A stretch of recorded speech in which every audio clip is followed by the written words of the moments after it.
Orange is the New Black. Season 3, Episode 1 is over, but we are just getting started here at Post-Show Recaps. Welcome back, everybody, to another edition. After about a year off, we are back to recap a brand new season of Orange is the New Black. I am Jessica Liese. With me, as always, is my dynamic cellmate and co-host, Ms. Taylor Cotter. Hello, Taylor. Hello, we are back. Yeah, how excited are you? I'm pumped. I have a lot to talk about. Yeah, and it was extra exciting to find out on Thursday night that they were releasing the new episodes early for quote-unquote good behavior. So that was very, very special, and it was good to have a little bit of a jump start on all of this. But we're only going to be talking about the premiere in this particular episode. And Taylor is frozen right now, so I'm just going to keep on talking until she comes back. But it's been a very great couple of days. It's been very, very hard not to binge watch the entire series all in one go. And I'm very excited. We got the chat room going here. We got a few people in the chat room. If you have questions and things you want to talk about this particular episode, you can go ahead and contribute them to us in the chat room. You can also tweet them to us. I don't know do we have a hashtag PS Recaps? We can use that hashtag. And Scott St. Pierre, who is behind the scenes, will monitor all of that. And we are going to just give Taylor a couple more minutes to straighten out her situation. She's on her way back, and I see the photo is up. And I hate everything. This is the worst. This happens every time we podcasted last year, and I got everything settled this year, so it would not happen again. It happens within the first 10 seconds of me talking. I think my favorite was still when the power went out. Yeah, that was insane. Like, everything is fighting against me doing this podcast. I'm here. Everything's fixed. I was logged into 2 email accounts. I no longer am. We're good. Okay, good. Your internet connection is about as janky as this Mother's Day carnival that was going on in episode 1 here. Yes. So I guess we should just do a little bit of a general overall, like a little overview of things. How do you think things are looking back at Litchfield after where we left off at the end of season 2? It's weird, right? I feel like it's very different, and I was nervous that something about the show had changed because it felt very, it felt like a change in tone, and I think not the least of which is that there's almost no Piper in this episode.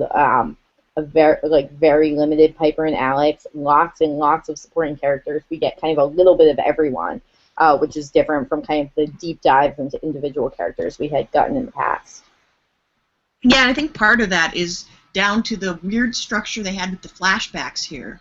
And at first I thought, that's a weird choice. We're going to have a whole episode about Pennsatucky drinking Mountain Dew, and no, thankfully that's not what we ended up getting. But it was a moment there where, it's a new direction we're going in, and it's kind of, I think it's telling us that this really has gone from a show about one main character adjusting to life in prison to a true ensemble cast. It's like we don't need Piper anymore to introduce us to life at Litchfield. We know what life at Litchfield is. We know who these people are. And we don't necessarily need her to be the tour guide anymore.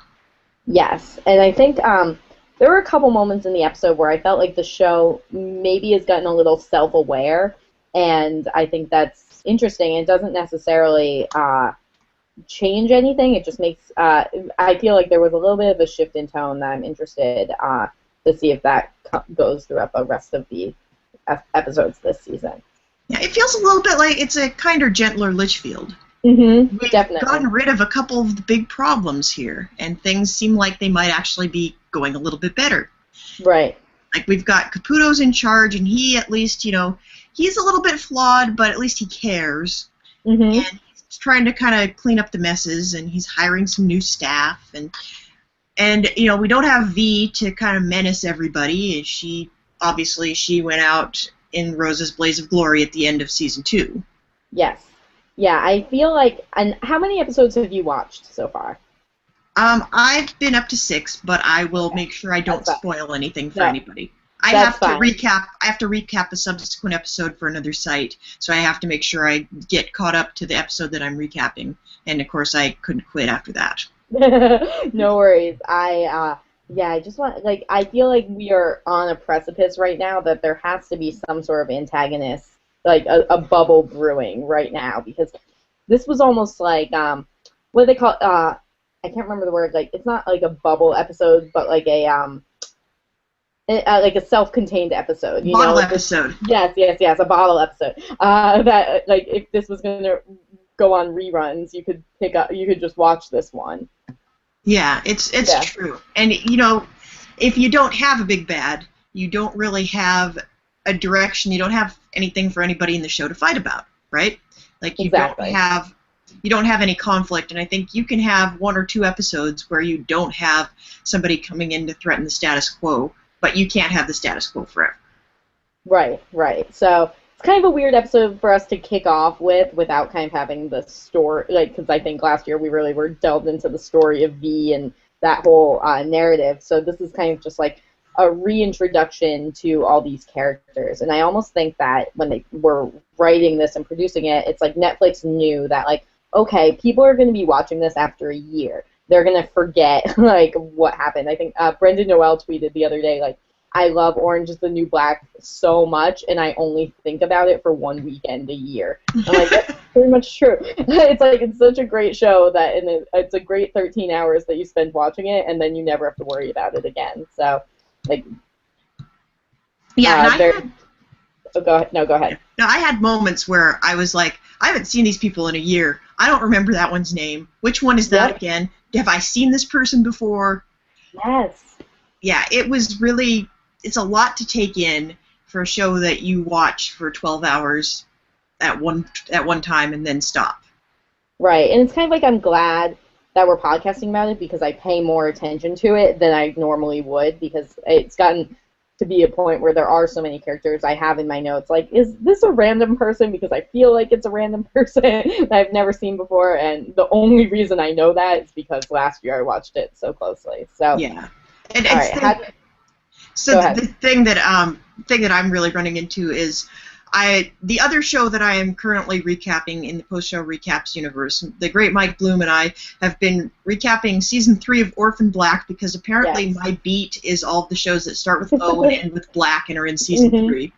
And Orphan Black keeps doing this thing where they will have a background character suddenly become very important, and you should have noted his name the very first time because you're going to have to know it from here on out. And they do that with every single background character, and I think Orange is the New Black is kind of the same way. Like, we've seen these people over and over again, and, we need to know Blanca, and we need to know Frida, and we need to know the one guard that's bald that I can't ever remember.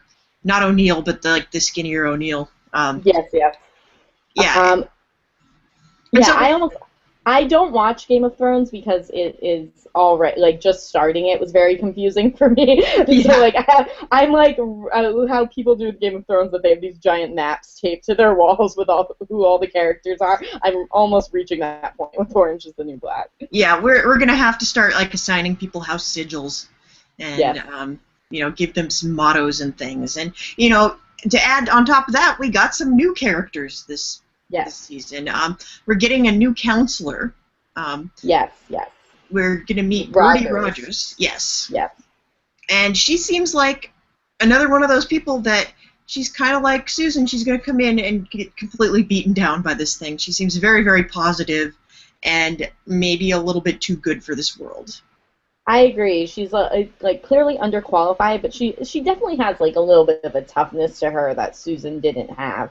So I think that she's already kind of talking back to them and has that sort of attitude about her. So I am excited to see where she goes. Yeah. What do you think Healy's beef with her was? I don't know. It was very bizarre, and they were like, I don't know if she's coming into his turf or what. But yeah, kind of interested to see where that goes. And I think there will be a lot of this in discussing this episode. Is like, I know we are just getting, like, the very tip of the iceberg with so many people. Yeah, it's true. It was really it was really incredibly shallow here. We just kind of jump all over the place. So we might as well just kind of take this sort of a chunk at a time. Yeah, yeah. And thankfully we can sort of go by location because we had people, it being sort of a bottle episode. I mean, they're almost all bottle episodes in terms of everybody's always in the prison, but we had people that kind of stuck to their various areas. In one of those areas, I think we had the transitional bunks, where you, after you get out, after you get back in, this is where you go for a few days until they assign you a bunk. Right. And we see, you know, you got DeMarco there all the time, and Sister Ingalls hangs out there. I don't think does she actually live in those dorms, or does she have... She must not, because I think there's 4 people there, so and then Alex. I think I thought, oh, like she's on that top bunk, but then it ended up being Alex on that top bunk. Yeah. Yeah. Yeah, but she's just out of the hospital, so she's kind of hanging out in there, I guess. And Red is also back from the hospital, and they're cleaning out Rose's stuff. Yeah, really sad, and I guess that's kind of a series wrap on Rosa, that they were like, okay, yes, she's gone, she died. Really sad, and they'll miss her, but kind of a celebration. Yeah, now we can just give away all our stuff, which is what you do when someone leaves the prison one way or another. Right. And kind of an introduction to this new Red, who is, I guess, the new responsible Red, who realized that she's kind of on her way out of here, and she needs to get her act together so her sentence doesn't get extended. Yeah, she's definitely got a new outlook on this, and I thought it was very interesting. I mean, she's the same old Red. She's got that same kind of dry sense of humor. But I think the realization that she does not have a store to go back to kind of made her all the more aware that the world is out there, and she's not at all sure how she's going to cope with it when she gets out there. So wait, did she definitely know that the store is closed? She inferred it because as soon as she talked to Dimitri, and this is another thing that I was not sure about, that I hope that people that watched it more closely or that remember season 2 a little bit better maybe have rewatched it sometime in the past year. Mm-hmm. We see Red's sons and husband come to visit because it's Mother's Day. And I can't remember if we've ever actually seen her husband visit her in the prison. I don't think so. I don't remember it. The thing that I take from that is her husband was not in prison. They were in this whatever criminal enterprise they were in together, but he did not, either he served less time or he didn't serve any time because he's out and he's with their sons. So are we to infer from that Red took the fall for whatever it is that they did? I think think so. I think that's what I always figured, even though it was her husband that was kind of the face of everything that was going on, as far as we know, because we never really got any details about how why she landed in prison, right? No, we never have. We just know that her husband got in deep with the Russian mob, and we saw that she, popped that lady's breast implant, and that got them even deeper. Yes. Yeah, so I think my understanding was she went to prison a fair number of years ago. Like, she was pretty, not young, but like a while back. Yeah, 10 or 15 years at least, it looks like. Right. And she took the fall for it, and that they were maintaining the store until, assuming fairly recently, and then when Piper went out and checked on the store for her, it was closed. But then Piper told her it was still open. And then did something happen in between then and now? No, I think what happened was she comes in to see her husband and sons aware, like she still believes, as far as she knows, the store's business is booming. And then she asks them, if you're all here, who's minding the store? Right. And then she sees it on Dimitri's face when he says, oh, we all shut the store down for the day so we could come see you. Okay. Can you afford to do that? Well, of course we can. Business is booming, and she sees on his face that he is a much worse liar than Piper is. Right, and she said it very knowingly. That I guess that's when I was like, does she already know this, or was she figuring it out right then? I guess either way, she's probably getting a handle on what's going on in the outside world right now. Yeah, and I think it's kind of like there's going to be a big challenge waiting for her out there, and she needs to not be she needs to not be doing all of the shady dealings that she was doing before. She can't be the guy that can get things for you anymore. Exactly, and I like that they just straight up filled the tunnel with cement and kiboshed that in a very practical manner. Yeah, I think my favorite part was that she wrote R.I.P.V. in the cement. That's so dark and amazing. Yeah, I love that. Yeah, but I'm looking forward to it. I'm glad that Red is back. Like, I think I remember, I mentioned this when we were podcasting last season. There was a point at which I got fake spoiled for the season, and someone told me that Red was going to get killed at the end of the season. So when she got slocked, I freaked out. I'm like, we cannot have this show without Red. She is a must-have. You cannot kill her off. And I'm very glad that she not only did not get killed off, but she's having some kind of character transformations, and she's back in full force, with a little bit different goals. Yeah, she's my fave, if not one of my faves, and definitely excited to kind of see her have her own, I think, positive storyline throughout the season. I hope. Yeah, I think she's moving in the right direction. Yeah. So let's go to the other side of the transitional bunks. We've got Alex, who's back in prison after Piper called in and ratted on her. Got one of her friends to call Alex's parole officer and say that she violated her probation, got her kicked back into prison. And Alex doesn't know this, of course. And I think this is probably going to be something that, at this point, they just seem happy to see each other again. Right. Teeny tiny aside that I should have mentioned at the top. BuzzFeed published 66 things you need to remember from season 2 of Orange is the New Black that I read before. 66? Yeah. And there were it was and I recommend it highly because I kind of did forget about this Alex and Piper storyline, which is the entire crux of the show, but the details of it escaped me. So I highly recommend, if you didn't do a rewatch of season 2, that covers most of what they hit on in this first episode. So yeah, and this is so boring to me.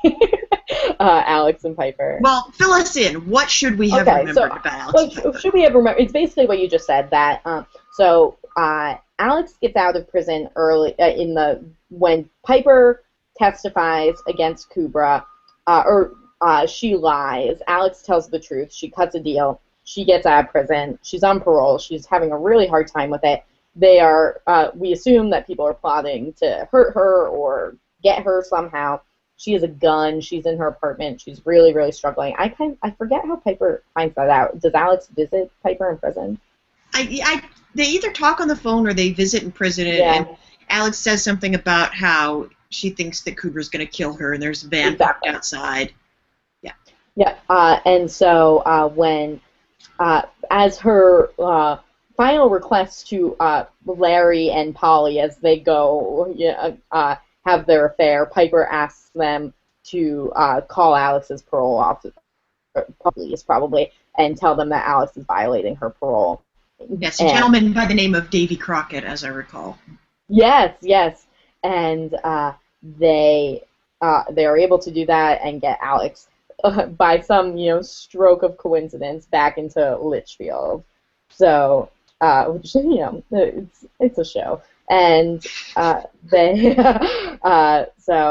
I guess they kind of gloss over this, but Alex gets really beaten up when she's in holding and has a really hard time with it, and just is super melodramatic. So yeah, I'm being a little negative about this storyline, but it seems like it's the least interesting thing that's happening right now is because I feel like we know, it almost happened this episode, and I couldn't even handle it, that Piper almost told Alex that she was the one that got her put back in jail. Yeah. And I was like, no, you're so dumb, stop.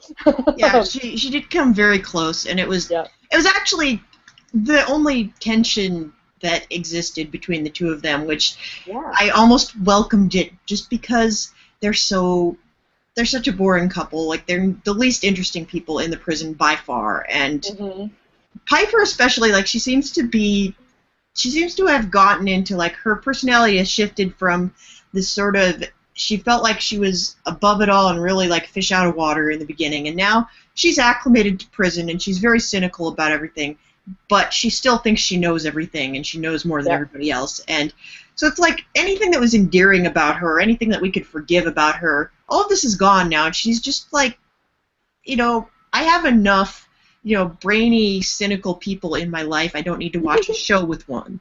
Yeah, we could be watching Girls. Like, yeah, Piper would fit right in there. Yeah. And yeah, it was so useless. It had no bearing on anything else that was going on in the episode. It didn't even relate to like the Mother's Day subplots that were going on. So yeah, it was just kind of a real nothing thing, and that's again, I think, kind of a self-aware turn that the show is taking. That they know people don't like Piper, and they know that people are really going all in on these sub-characters. That I timed it, and like Piper doesn't even appear on screen for the first 12 minutes of the episode, which isn't that long, but I mean it's like a quarter of the episode that she's totally irrelevant. And so I think they are very, very conscious of the fact that, and like we mentioned earlier, that this is an ensemble show now. That's kind of a complete reversal from the premiere of season 2, which was entirely about Piper, and she was on screen the entire time. Right. And we were like, where are all the other inmates? Like Exactly. I think it just kind of hammered home the point that we care less about Piper than we do about some of these other characters. Although I will say there was one fantastic line that came out of the Piper-Alex reunion, and that comes from my favorite guard, Joel Luschek. It sucks when hot chicks start to cool down. Yep, I like that a lot too. Truer words were never spoken. Thank you, Philosopher Luschek. Yes, he's the best. Yeah, so I guess, is that all we need to say about Piper and Alex? Yeah, that's really all there was. There's nothing else there. All right, so let's move on. Some of the other characters that we're getting to know again. Looks like Morello got fired from the van job, and she's now been replaced by Pennsatucky, who seems like she's probably not as great on road trips. No. Is Pennsatucky the comic relief in this show now? Like, she went from the most tragic character ever to kind of just cracking jokes. It's weird. Like, Pennsatucky is so all over the map. She's really maybe the most chaotic character in the universe, which is saying a lot. Yeah. I think she's actually had an interesting moral crisis. At the end of last season, I think where we left Pennsatucky, and feel free to fill in anything that I'm missing here. I'm sure I don't remember accurately, so go ahead. I think near the end of last season, she had this sort of crisis of faith, and decided that she was never going to be able to defeat the lesbian agenda, and decided to befriend Boo.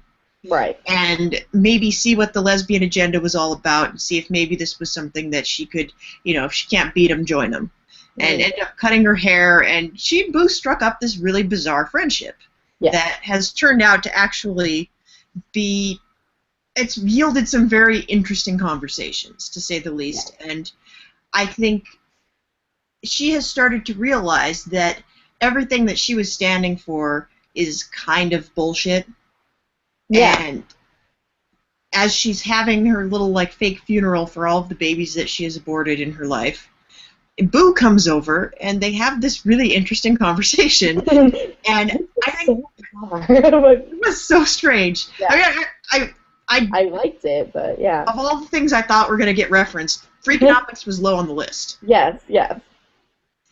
Yeah, and I think Pennsatucky is one of those people, you just kind of feed her a party line, and if you're convincing enough, she's just going to go along with it. Right.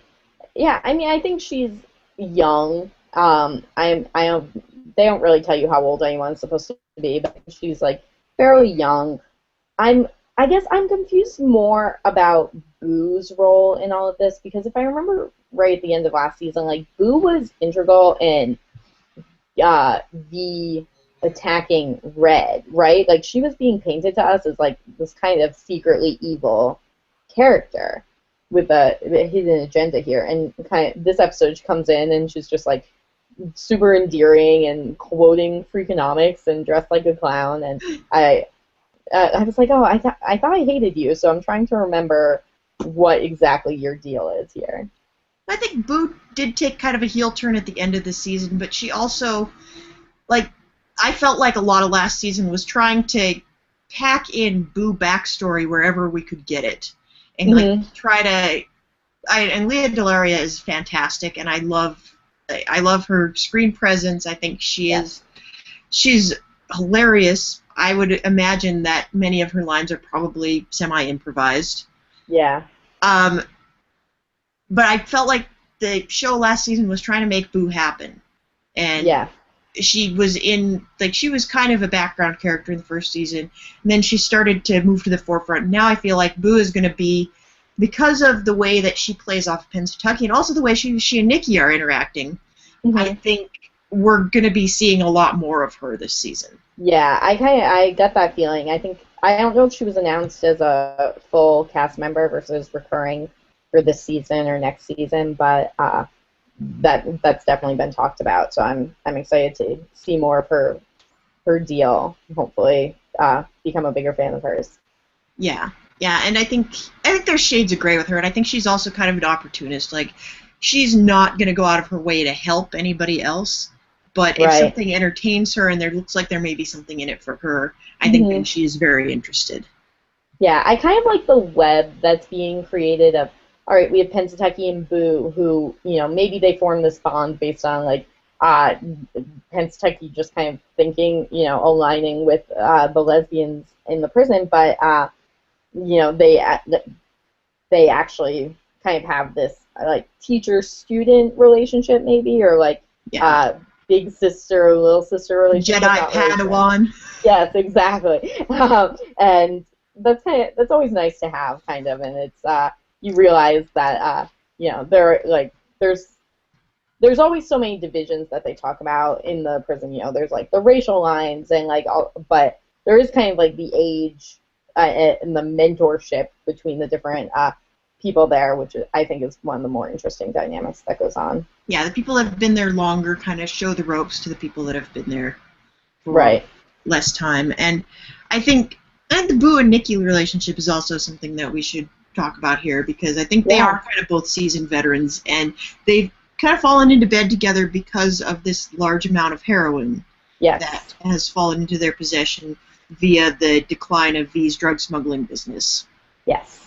And you can see how Nicky is torn about this, because it's really, she's the Charlie Pace of the season. Like, there's all of a sudden she is a recovering heroin addict, and all of a sudden there is a shit ton of heroin that has fallen into her lap, and there are no Virgin Mary statues to contain it, but it's it's a problem. They need to move it, and they need to get it out of there, or she's going to do all of it at once, and it's going to be a bad scene. Yeah, it's like a very classic, like, man versus himself conflict. So and another one thing that's like, okay, like, here's 2 seconds of a story to remind you that it's happening, and we'll get more into it later, is how I feel like this episode addressed that. Like, we'll get this out through the tunnel they just filled with cement. So, like, solution upcoming. So. Yeah. It's another one of the things that I think Orange is the New Black does very, very well, where it's like, here is a problem, and here's a solution. Oh, but that solution, it was going to work 10 seconds ago, and now it is completely shot, and there's nothing you can do about it. Right. That's a beat that they have. It's a recurring motif in the Orange is the Black universe. Yes. Like, here's your problem is solved. Oh, wait, no, it's not. Yep. I agree. I kind of like that, because I think it doesn't underestimate, like, the intelligence of these women, that, like, they'll figure it out. Like, they know what's going on. They have a plan. That plan will get thwarted, but, it's not all hijinks. Yeah. It's intelligent. Not all wacky antics. And, of course, we are reminded of Nicky's backstory, which is, like, she became a drug addict because she was acting out against a distant, waspy mother that didn't really care about her. Right. I loved the little girl they had playing Nicky. I thought she was so adorable. Yeah, she was pretty adorable. What did you think of Nicky? And so I have no idea what this girl's name is. So I know Leanne, and then there's Leanne's friend with braces. Angie. Okay. I didn't know that off the top of my head. I had to look it up. Okay. But I knew it was going to come up, so I did look it up. Yes. what was that? Like, that really seemed like it came out of nowhere. That Nicky is, just looking longingly at the heroine, and Leanne and Angie are like, oh, she's so in love with Angie. Yeah, well, there's something in that. Like, that's going to come to a head. I think you can't hide something in the laundry Mm-hmm. where Leanne and Angie, who are always up in everybody else's business, like, Right. they're very much, they're kind of a Rosencrantz and Guildenstern kind of pair. Where they kind of stand on the periphery and they comment on everybody else's business. Yeah. And I think those are two dangerous people to have when you are trying to hide something somewhere. True. And I'm really shocked that it didn't occur to them that she's looking inside a thing where you could hide stuff.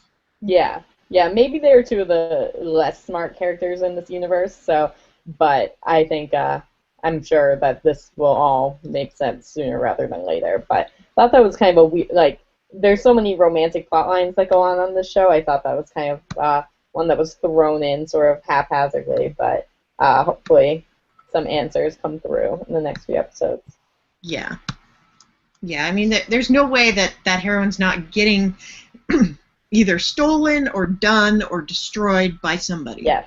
Yes. Like, that you can't just stick that in the vent and have it sit there and cause tension for the entire season. Like, it's going to have to combust and sooner rather than later. Right. Was it Chekhov's heroine? Yes, Chekhov's heroine. Mm-hmm. I feel like every podcast I've done in the last, 3 weeks has had Chekhov something in it. I think Chekhov's just got his fingerprints all over everything now. Yeah, makes sense. Yes. Cool. So let's talk about this carnival that they're throwing in honor of Mother's Day. And you've got mothers coming and you've got kids coming to visit their mothers. It's very complicated for everybody. Yes. So let's talk about, let's do a short one first that I just have questions about, and then we can get into the characters that matter. Who is this cocaine mom that left her baby next to the bathroom? I don't think we've ever seen her before. Okay, good, because I was like, I watched this show so closely for the past 2 years, and this seems very interesting, and I have no idea who this person is. I mean, the funny thing is, because, and this is, hopefully we're gonna get to chat with her later in the season at some point, but I have a friend who is an extra on Orange is the New Black this season, is in the background in many of the scenes, and what I have learned from her is that every single person on the show has a badge with a name on it. Interesting. So this character does have a name. Yes. There's a name in the script, and she's got a whole identity and backstory, because this is a very rich universe, but yeah, she's just a rando background character that we've either seen fleetingly or not at all.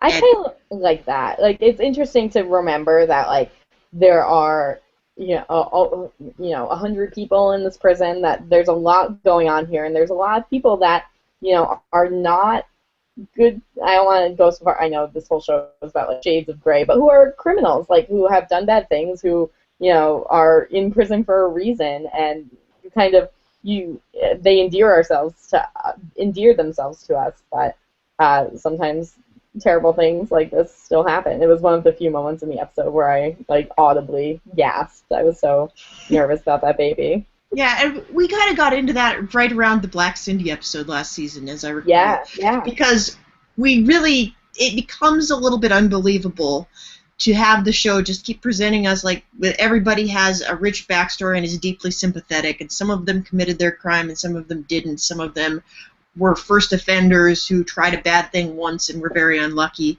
And then some of them are just kind of jerks that delight in doing terrible things and only think of themselves.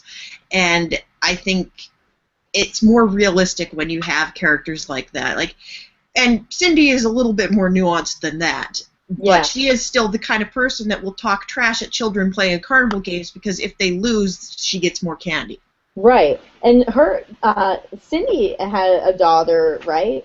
Cindy did have a daughter that her grandmother was raising. Yeah. Yes, exactly. Yeah, nothing there. I think it kind of came up in passing. I think you could see it flash on her face when they're all talking about their mothers. Right. She was I hate kids or something like that. I hate kids and I hate mothers. Yeah. Yeah. Yeah, very interesting. I want to see more of Black Cindy. She's so interesting. Yeah, she is very interesting. She's not particularly sympathetic, but she is endlessly fascinating. Right. All right. So she we is can the get kind of into person who would leave her baby in front of a dumpster while she goes and yes, starts cleaning yes, the bathroom. exactly. That could have easily been her. All right, we can get into the interesting mothers and daughters, though, the ones that we know. Yes. If you want to talk, you want to talk about Daya and Alita? Yeah, the ongoing saga of Daya Yes. and Alita. We've got another mother in the mix in honor of Mother's Day. Yes. Now, and let's.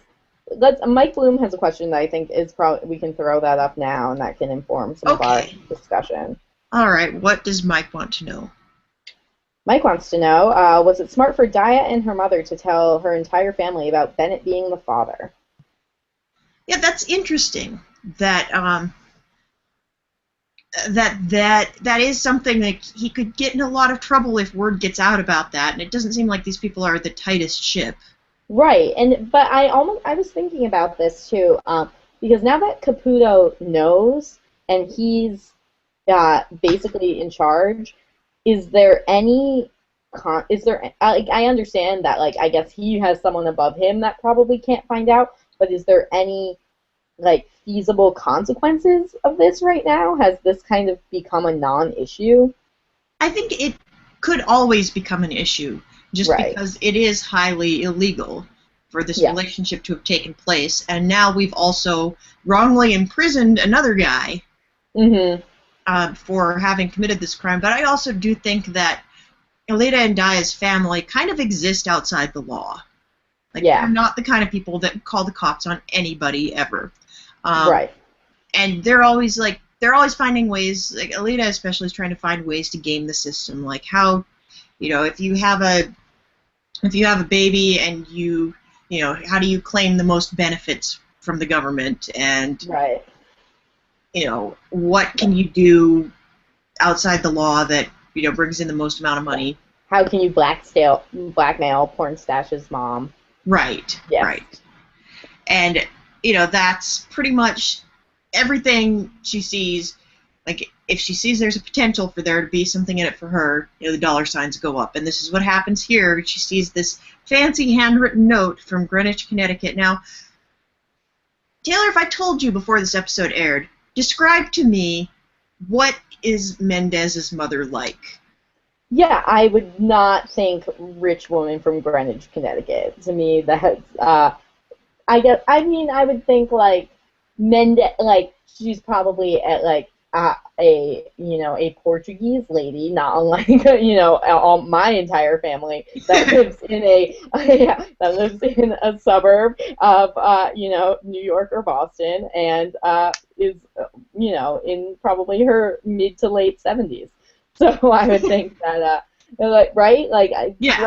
but she said something like Powell Mendez or like a Delia Mendez Powell. Mendez Powell. Yeah. So that's interesting. Something else is going on there. Yeah, that's very interesting. Yep.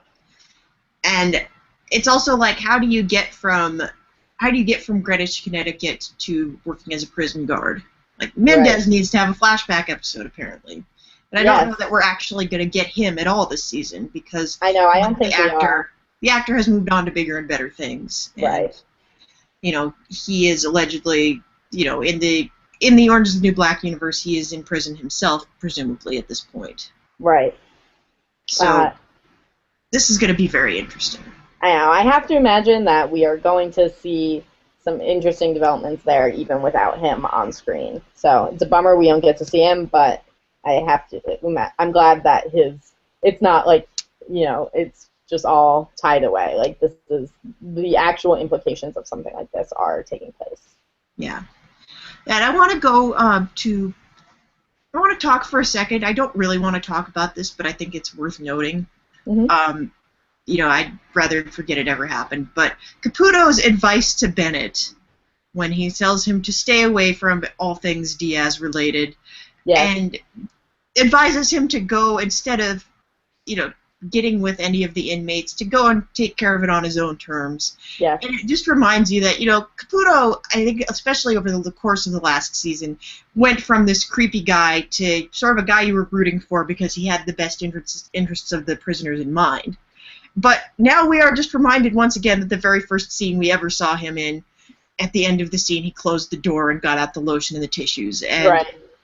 I was like, I don't need to be reminded of that. That's horrifying. Yeah. Talk about shades of gray in a person. He's right up there with the best of them. That he is inherently a good person. Things have gotten a lot better while he's taken over, and then he is also kind of a predatory creep. So, but he's not as bad as Bennett, who is maybe not a great person, but comes across as very kind and gentle. So yeah.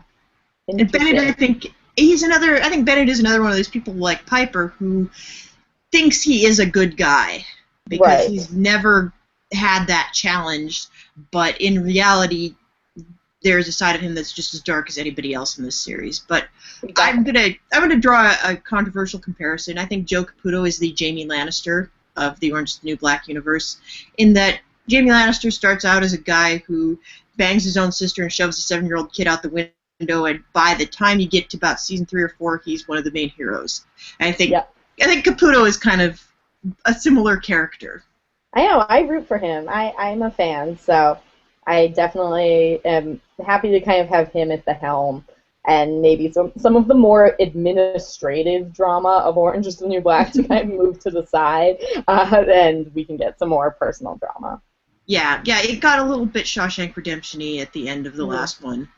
You know, someone was embezzling and someone escaped, and it was like, there are things that happen in prisons that Stephen King didn't write, guys. Yeah, that was very very purposeful, right? Like Red and all that. There was a lot of homage there. Yeah, there's definitely a lot of loving tribute in there, but we don't need to lift plot points wholesale. Yes, agreed. Yeah, so we got a little bit of an Elena Daya flashback. Yeah, it's just, I get the thing to remind us that Elena isn't a bad person, that she loved her daughter. It was very short, and I didn't really totally get the significance of it. Yeah, I think it was just it seemed kind of thrown in there, just because, everybody's getting a little bit of a flashback here, and we can go to these moments that we kind of want everybody. Yeah, we wanted to show these moments, but we don't necessarily have a bigger episode context to show them in, so we'll just do that. Like, we'll show Daya's biological father, who stuck around until she was 2 or so, and now there's a whole passel of children in Elena's universe, and they've all come out for Mother's Day, and of course the youngest one runs off and wants to stay with Daya. Yeah, that was very cute, and even though it kind of was a catalyst for a lot of craziness and scared all the other kids, it was just kind of adorable, and I guess a lot of what, it was kind of funny, I guess what I'm about to say is what So said, that this is just a metaphor for their whole life. That it's kind of lots of, this is a very kind of tragic thing that's happening, that all of these children, very, very young, are visiting their mothers in prison, and it's really hard and difficult, and but it's in the context of this carnival, that this is a very adorable, fun thing that's going on, but on some level traumatic. Yeah, and it just kind of escalated. I felt like it started out as this semi-janky carnival that you might go to in a church basement, where everything's made out of cardboard. Oh, they got a little mini golf, they got some games, and then it just sort of starts turning darker and darker. Then you go to the face painting booth, and you've got Maritza the Goth, who's painting everybody's faces up to look like they're about to go to a Depeche Mode concert, and then you've got Boo as the creepiest clown I've ever seen. Yes. You've got the games where Cindy will talk trash to you while you're trying to drop a ping pong ball in a bucket, and then you get to this piñata, which just behind the helium balloon that says clearance on it. Here's the piñata where nobody's allowed to have a stick. You put a maxi pad on your face, punch the piñata with your fist, and once you finally get into it, there's no candy in it. Yes. Yep. a whole a metaphor for their lives. Yeah, It was really, yeah, sad and sad and funny, I guess, kind of that, tragic comedy yeah, bit. But I guess it's, yeah, kind of one of those reminders. Like so many people, like I forgot that was like not Maritza. Well, who's is Maritza is the goth one, and then and Flocka is the other one. Flocka, yeah, and yeah, that she had a baby. Um, and Maria's baby was there, and it's all very sweet, and they're all very happy to see their Yeah, babies. the Maria, actual that was baby that actually came out of her and actually exists. yes, yes, and that was the most tragic part of this whole episode. That made Yeah, me so sad at the end when her boyfriend said he wasn't gonna bring the baby back anymore, and that's just so heartbreaking. Like this uh, whole story, whole arc of her with this baby has been yeah. a real tragedy. I feel like narratively that was kind of the point at which the entire thing just crumbles into, like, all of the artifice has crumbled away at this point. Like, it's not even a fun day for anybody anymore. You've had this Right. point where everybody has to go, like, they do the count and everybody has to go on the floor and the kids have no idea what's going on. And then Yeah. as the falling action to that, you have Gabrielle taking the baby away and saying he's not coming back. Exactly. Yeah. Definitely. At that point, there's no good left in any of it. Right. Yeah. This was not a positive experience whatsoever. Um, so I think there's just like a couple of teeny tiny things that also happened. A little bit of some Suzanne uh, flashes, but nothing that deep. The big one kind of being, or two big ones being that they bring up V, and Suzanne still seems to kind of have this weird loyalty to V, even though that she was framed for V slocking Red. And I'm not sure if that was ever completely cleared up, but I think it seems like it was. Yeah, I think it was resolved for everybody but Suzanne, who's now, like, she had a Right. mother figure where she didn't for a very long time, both on the outside and I think on the inside. And Yes. I think she is very reluctant to let that idea go, and so this is why she's saying V is definitely coming back, but she's having a hard time coming to terms with it. And I thought for Yeah. sure we were going to get a Suzanne flashback, because everyone else was Yeah. getting one. And That was she's got fun. mother issues. But Right. I hope we get maybe a full one later, and they didn't want to spoil it. But yeah, because she was everybody's favorite, so I think they have to lean into that a little bit. I really hope that the fact that all of these other characters are getting like a tiny flashback here, I hope that doesn't exclude them from possibly getting another flashback later in the season. Yeah, I don't think it can because there was almost no information given in so many of these that hopefully they were just kind of teasers for what was to come. Yeah, because if we don't get another Jose episode or another I Sophia know. episode, that would be kind of tragic. It'd be a rough season without either one of them getting some real character development. Yes, yes. So I'm gonna ask you, what do you think is worse advice? Caputo telling Bennett to go take care of this by himself, or Sophia telling her son to find an insecure girl and test out practice on on her? her. Oh my God, Yeah. that's the worst advice I've ever heard. Yep. I think this another self-aware moment of this episode that was kind of like, okay, like we have to acknowledge that we are on some level a feminist show was Sophia's son being Yeah. like, you really want to be a woman and where that's the advice that's given to men. I was like, that's kind of that's a real hot take for a child to have. Yeah. But I still liked that they put it in there. It was a moment where it did kind of take me out of it because Yeah. it was a very precocious thing to say. Yes. And Yeah. it seemed very interesting that Sophia, who's someone who seemed fairly progressive all along, like she's the one that like gives vagina lessons to all the women in the prison. Right. And sociologically, she's still kind of in this model. And I was it was an interesting conversation. I think it's also the closest that I've ever seen Sophia to her son. And so it was Yes. nice to see them kind of navigating those waters finally. Yeah, that was a really sweet scene, I thought, and it's kind of indicative that like one of the best, parent-child relationships going on here is the one that is probably technically the most complicated, but, emotionally the most solid. Yeah.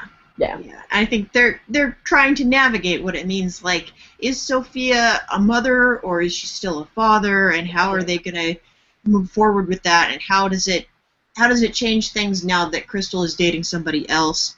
Right. And I love the flashback. I think it's cool that they're using the fact that Laverne Cox has a twin brother to be able to do a little bit more with these earlier flashbacks. So it was nice to see. It was nice to see him back as Marcus, and that was a really fun, cute little scene that I think they really wanted to put somewhere else at some point, and so I'm glad they were able to bring that in. Yeah, that's so cool and, like, smart, and I think that there's so much they can do there, so I hope they capitalize on that. Yeah. So are there any more any more people we need to touch on, or should we go straight to the questions? I think the next question will bring us right to the next thing that I want to talk about. So, okay. Again, it's from Mike Bloom, and he says, who had the weirder childhood, Healy or Don Draper? Yeah, we finally got a Healy flashback. Yes. And it was stranger than I would have predicted. It was so bizarre. Did you ever read the short story? Like, it's like the yellow wallpaper. That's exactly what I thought of when I saw it. Yeah. It's like this is so like one of the weirdest things ever, and like it felt like a little bit of a Lifetime movie situation, and definitely not what I expected. Yeah, she makes everybody inside of the prison look relatively normal. Yeah. And, like, obviously there's not enough to really dive in there of, like, what this means or what this means for Healy and who he is, but I'm sure it means something. It already explains a lot. Like, why does Healy have such issues with women? Because it turns out those issues are mommy issues. Yes. That was pretty straightforward. So I do like a little. I don't know anything about the upcoming episodes except that I do know that we are getting some good flashbacks from some people that I am interested in seeing, and I have a feeling that that's one of them. So I am excited to see where that goes. Well, who would you most like to see a flashback from this season? So many. Like I'll say for people that we. I can't remember who really we've seen and who we haven't seen, but like some of the favorites that we have seen that I feel like we need more from are definitely Suzanne. I love Lorna, and I would love to see more of her because I think she's so insane, and I want more of that. I love Pusey. I think, and then Pennsatucky, I guess. But I love the idea of getting the tangential characters their own flashbacks. Like, people end up here more than just like, oh, we committed a crime. So I would love to see like Luchek. That would be a fun one. And definitely Healy, definitely Caputo. I'm not super picky. So, and I mean, Norma and kind of a lot of the side characters that we don't get to see a lot of. I'm still on the train that this show needs a Norma flashback, and I will keep championing for a Norma flashback until we finally get one. Awesome. Yeah, I would love that, and like even like Yoga Jones and kind of So. I would love to see hers too. She's one of my faves. So I'm difficult because I'm like, oh, sure, everyone. I like them all. Yeah. So I got one more question here. Great. It wasn't with a hashtag, but it did pop up on my Twitter, so I'm glad I got my phone here. But Jeff Schwartz wants to know, do you think the first episode was designed to give us quote-unquote applause moments at the reintroduction of each character? Yeah, kind of. I think it was definitely like, oh, remember this person, here's who they are and what they do and why you like them. So, yeah, there wasn't a lot of reminder of like, oh, here's someone and here's why they're terrible. It was kind of a party until the end. Yeah, and it really was, like, the beats were set up such that you're thinking, like, where is this person? Where is this person? Oh, there they are. There's that one. There's that one. It was very much like if we had been taped in front of a live studio audience, people would have been cheering every time a different person showed up on the screen. So I think that is absolutely accurate. And I think as far as season premieres go, I would say it's the best one so far. And the best way to get us kind of back on this train and back into the universe in kind of a way that shows both the good side and the bad. Like, you have these very dark moments that are so alien from everything in the outside world, but you also have these moments of incredible levity, which is one of the reasons this show works so well. Yeah, everything felt very purposeful. It felt like a good use of the time that they had, and it was definitely, like I've said a couple times, like a shift. It didn't feel like a normal episode, but it felt like the right kind of episode that the show needed. Yeah, and I think you can almost, the way that the show is structured, I think they're starting to make it so that the first episode of every season can kind of exist outside of the bigger continuity. Yeah, I think that's a good way to do it, and, you know, if people haven't watched the show before, they could, in theory, kind of pick up here and figure it out. Yeah, I mean, obviously you should start from episode 1, but you wouldn't necessarily have to at this point. Exactly. Yeah. All right, so we should probably tell the fine people out there in post-show recaps land how we're going to be doing things this season, because it is a little bit different from how we did things last season. Yes. This is going to be our only live show for the season, and we're going to be covering an episode at a time, so you're going to be getting 12 podcasts from us, which is fun. Yay. Yes. And what we're going to do is we're going to pre-record those, and then we're going to have those go up every few days for the entire rest of the month. Yeah. So you'll get way more content over about the same period of time. We are hopefully we are finished with the series before you guys hear the show, so we'll be able to engage with you on Twitter, talk about the show with some greater context. That's why I am a real brat about how Netflix releases these shows, because I think it's so hard to talk about. But we'll let you know when we're all finished, and then we're happy to engage wherever, and maybe we can do a feedback show at the end or something like that.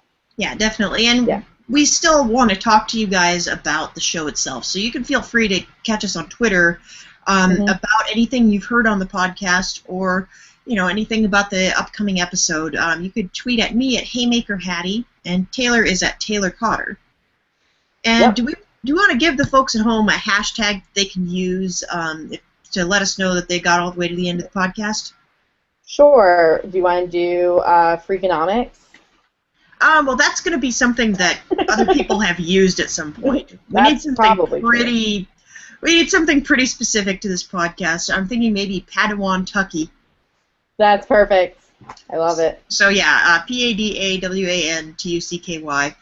Tweet that hashtag to let us know you got all the way to the end. And coming up on post-show recaps, we got lots of really great stuff coming up for you. Game of Thrones season finale is going to be Sunday night, and Rob is going to be with Josh Wigler to recap that right after the show ends. And then they're going to have their regular feedback show and book club in the following week. As of this point, this week's book club has not dropped yet, and I'm very much looking forward to hearing what Josh Wigler and Terry Schwartz have to say about that. Mike Bloom and I are covering Orphan Black, and we record that usually on Sunday afternoons, and we put it up Sunday or Monday for the previous Saturday's episode.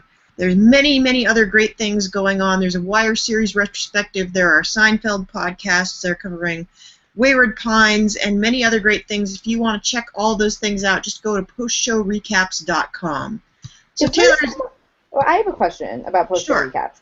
Sure. Are there is there anyone that is watching and listening to every show and podcast? This is a question for the REJP universe, because if so, I want to know and I want to meet you and talk to you, because that person's never going to be able to meet you, Taylor, because that person would have to leave their house.